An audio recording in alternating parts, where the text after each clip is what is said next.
ಏನಿವತ್ತು ನಮ್ಮ ಕಟ್ಟಡ ಕಾರ್ಮಿಕರಿಗೆ ಸುಮಾರು ಕಾರ್ಮಿಕ ಇಲಾಖೆಯಿಂದ 2,000 ಹಣ ಜೊತೆಗೆ ಕಾರ್ಮಿಕರಿಗೆ ಒಂದು ಟ್ರೈನಿಂಗ್ ಕಿಟ್ಟನ್ನು ನೀಡಿ ಸರ್ಕಾರದಿಂದ ಬರುವಂಥ ಸವಲತ್ತುಗಳನ್ನು ಕಾರ್ಮಿಕರಿಗೆ ತಲುಪುವ ನಿಟ್ಟಿನಲ್ಲಿ ಕಾರ್ಯಕ್ರಮಗಳನ್ನು ಮಾಡ್ಕೊಂಡು ಬರ್ತಾ ಇದ್ದೀವಿ.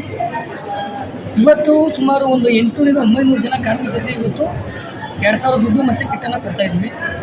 ಏನು ಈ ಭಾಗದಲ್ಲಿರ್ತಕ್ಕಂಥ ಕಾರ್ಮಿಕರು ಯಾರು ಕಟ್ಟಡ ಕಾರ್ಮಿಕರು, ಅಸಂಘಟಿತ ಕಾರ್ಮಿಕರು ಯಾರಿದ್ದಾರೆ ಇವನ್ನೆಲ್ಲ ಒಪ್ಪಿಸ್ಕೊಂಡು ಸರ್ಕಾರದಿಂದ ಬರುವಂಥ ಸವಲತ್ತುಗಳನ್ನ ಒಬ್ಬ ಕಟ್ಟಕಡೆಯ ಕಾರ್ಮಿಕರಿಗೆ ತಲುಪೋ ನಿಟ್ಟಿನಲ್ಲಿ ಇವತ್ತು ನಮ್ಮ ಸಂಘಟನೆ, ನಮ್ಮ ತಂಡ ಎಲ್ಲರೂ ಸುಧಾ ಕೈ ಜೋಡಿಸ್ಕೊಂಡು ಕೆಲಸ ಮಾಡ್ಕೊಂಡು ಹೋಗ್ತಾ ಇದ್ದೀವಿ.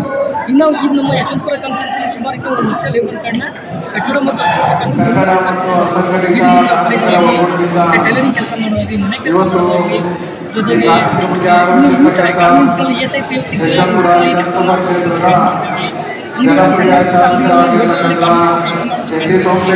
ಎಲ್ಲ ಗುಡಿಸಿ ಸರ್ಕಾರದಿಂದ ಮಾಡ್ಕೊಡೋ ಮುಖಾಂತರ ಕಾರ್ಮಿಕರನ್ನ ಮುಂದಿನ ದಿನಗಳಲ್ಲಿ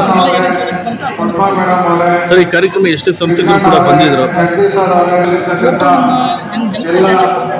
ಮಾಜಿ ಮಂತ್ರಿ ಸೋಮಶೇಖರ್ ಸಾಹೇಬ್